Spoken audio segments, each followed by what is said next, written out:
Releasing in 1999, Galaxy Quest was a mega hit sci-fi comedy film directed by Dean Parisot and written by David Howard. The film was a satirical spin on classic sci-fi film, and it especially had several references to Star Trek. The film followed the cast of a fictional cult television series called Galaxy Quest, who end up in a real interstellar conflict after a bunch of aliens believed their show was a real documentary based on their lives. While it became a cult classic, many fans still don't know the crazy trivia behind it. Today, we will be exploring the top 20 crazy facts about Galaxy Quest. Before we go into our explanation, we have a very small request. If you like our content, please support us by subscribing to our channel. This is a small clip for you, but for us, it means a lot. Thank you. Let's begin.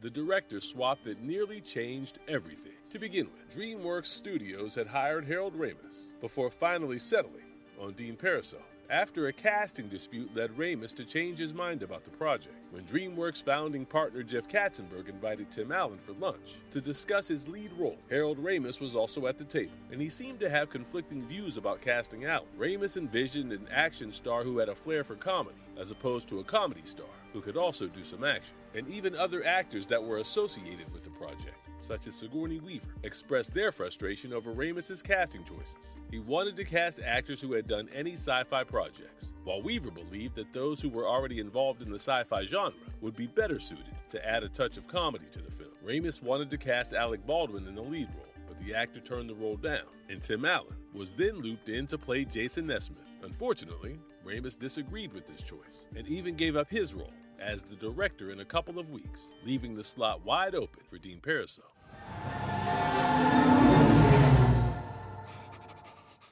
Spielberg did more than visit. He ran errands for the cast and tweaked the script. As the chairman of DreamWorks Pictures, Steven Spielberg often visited the Galaxy Quest set and even got his hands dirty during the film's production. Whenever he did pay a surprise visit, the cast was quite starstruck by him, and Tim Allen even talked about Spielberg complimenting one of his scenes.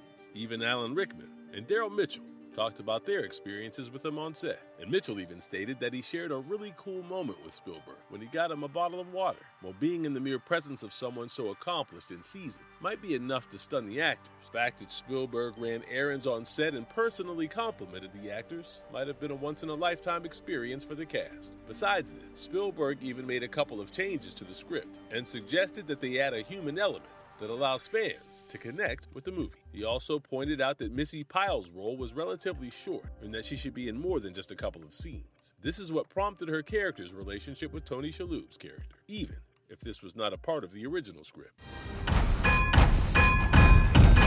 Well, screw that!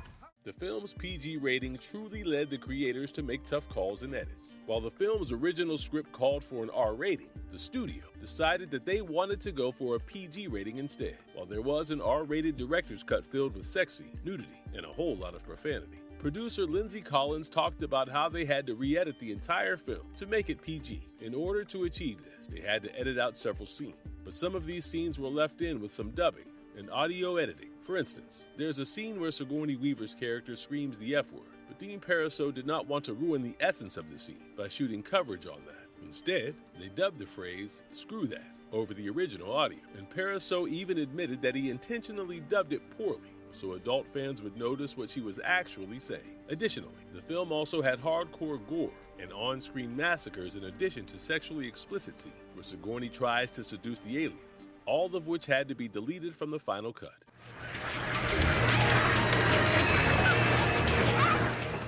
They paved a state park to shoot the surreal alien planet. In order to shoot the alien world scenes realistically, the creators paved a part of the Goblin Valley State Park in Utah to ensure easier gear transport. While it was tricky to get there due to a lack of well-constructed roads, the production company even gave enough funds to the park to build an asphalt path for easier travel.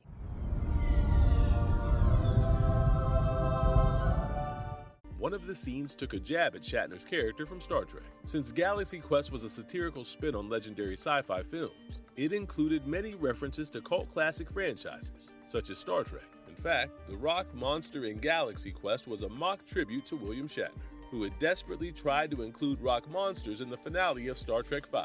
The Final Frontier. Unfortunately, they had to be excluded due to budget constraints, but he did not have to worry too much as the writers included them in Galaxy Quest instead, even if it was a sly inside joke jab at him. Out of the fast time!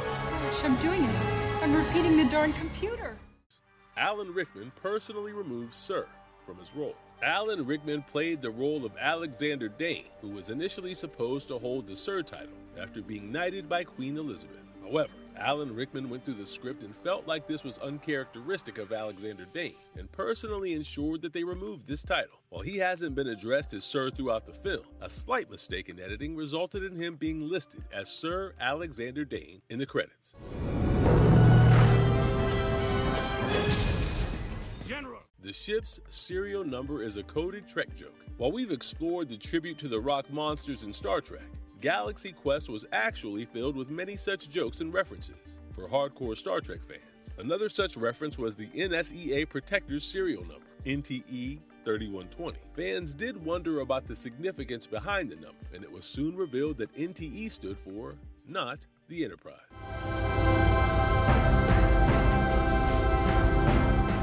The alien's home is a 1950s sci-fi Easter egg. While most of the references have been spotted by Star Trek fans, Galaxy Quest was actually a blend of many such sci-fi classics. In one such instance, the Thermians claim that they came from the planet of Klaatu Nebula, which is a reference to the alien from the 1951 alien thriller, The Day the Earth Stood Still.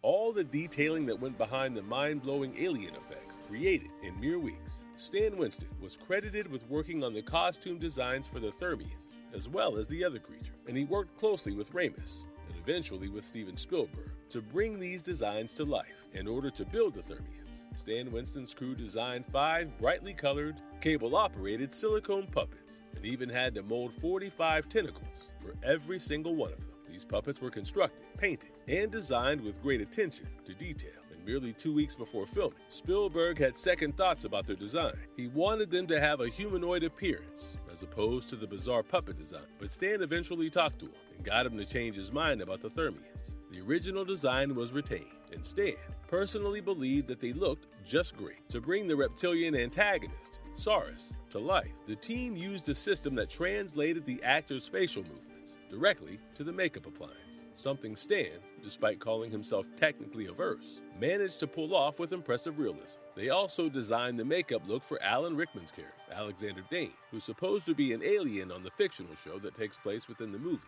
In addition to designing his alien look, Stan Winston's studio had to take a head and shoulder life cast from Alan Rickman and then sculpt, mold, and fabricate the prosthetics to create his iconic headwear. Stan Winston also made the strange pig lizard that Jason Nesmith fights before being attacked by the Garignac, and created the artwork for the blue baby aliens with sharp teeth before making computer models for these animated characters.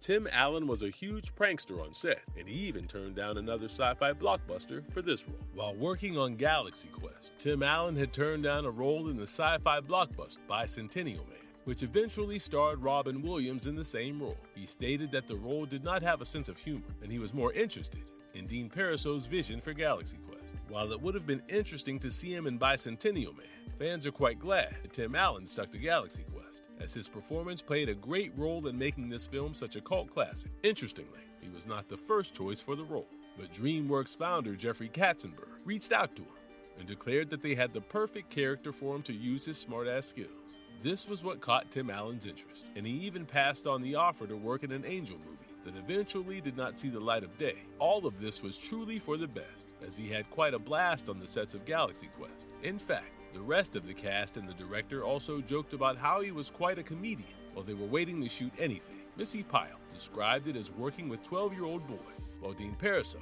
stated that one could just not get annoyed at Tim Allen. He further elaborated that he was like a little brother who liked to goof around, and while it seemed like Alan Rickman got a little annoyed by his antics, one could never truly tell if Rickman was actually bothered or just channeling his character.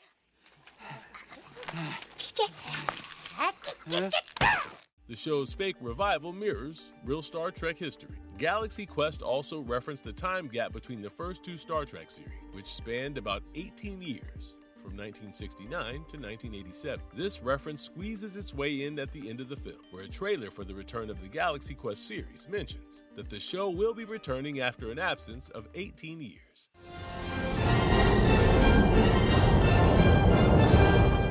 Sam Rockwell's 5-second scream was real panic. Any classic film is incomplete without a couple of impromptu moments or unscripted scenes, and Galaxy Quest was no exception. When Sam Rockwell's character, Guy, screamed in terror and panic when he first came in contact with the Thermians, this wasn't a part of the script, and it even took his co-star, Sigourney Weaver, by surprise. Since this was his first time witnessing the Thermian without their human appearance generators that made them seem normal, he was quite terrorized by their physiology, and we can catch him as well as Weaver's authentic reactions in this scene.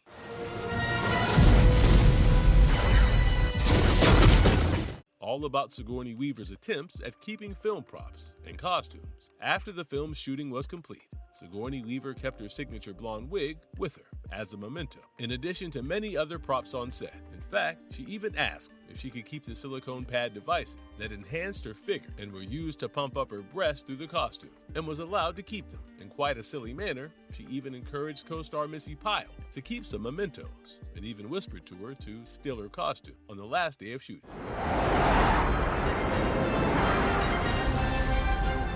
Two now famous actors made their big screen debuts here. Galaxy Quest also marked the beginning of Rainn Wilson's career, who went on to achieve great fame with his role in The Office. Even though he's one of the aliens who appear as background characters, he makes an appearance in several deleted scenes. This film also marked his official debut in a feature film, something that he shared with co-star Justin Long. Just like Rainn Wilson, Justin Long also officially debuted in the industry with Galaxy Quest, even though he had goofed around with a comedy troupe before landing this gig.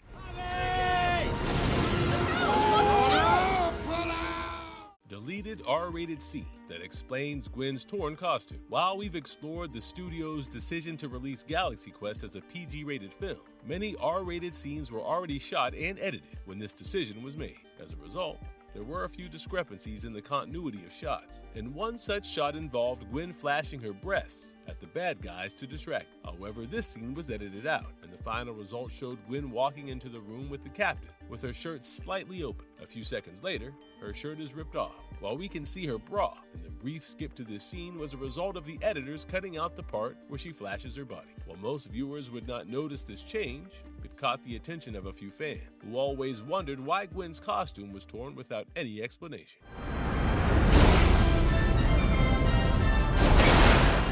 What made the film such a cult classic? All about the satirical comedy behind the plot, where Thermians take TV historical documents literally.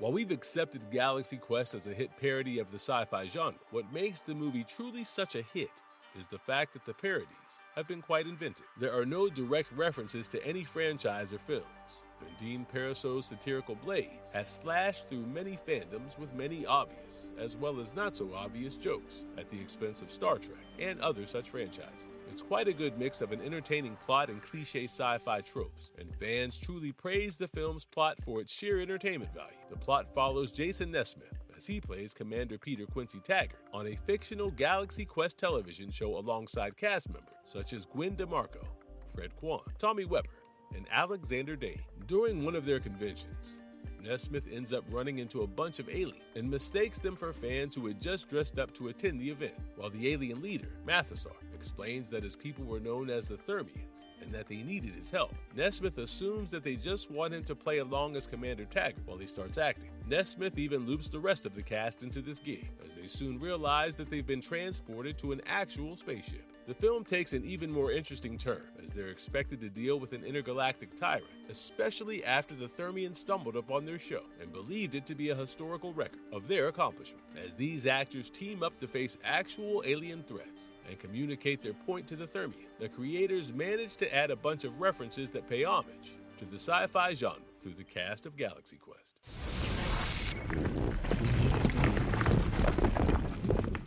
Star Trek triquarter prop gag hidden on screen.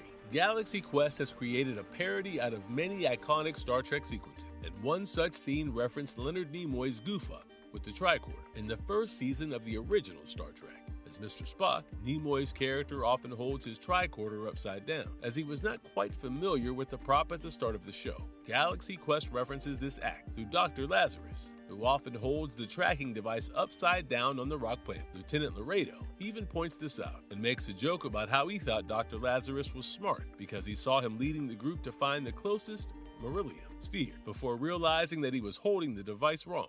Hey!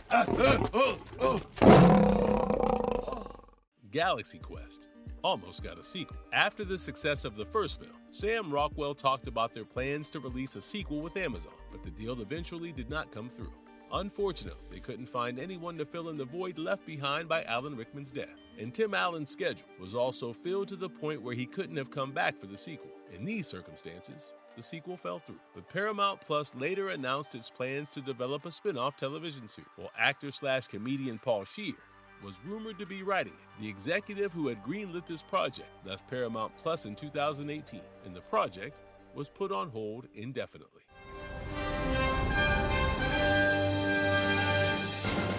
Star Trek fans jokingly ranked Galaxy Quest as one of the best Star Trek films. With the amount of Star Trek references that were written into Galaxy Quest, many Star Trek fans have unofficially adopted the movie into the franchise. In fact, they even rank Galaxy Quest as the 7th best film of all times within the franchise. And it seems like they enjoyed this parody more than Star Trek Generations, Star Trek Into Darkness, and the Star Trek motion picture. This is a true testament to Galaxy Quest's popularity, as fans have incorporated it into the Star Trek franchise with great enthusiasm. Marvelous verdict. And with that, we've explored all of the lesser-known facts that contributed to the success of Galaxy Quest, right from the deal with the directors to all of the Star Trek references that made this film such a cult classic. We hope you enjoyed exploring these bits of trivia with us, and we'd love to hear your favorite ones in the comments below.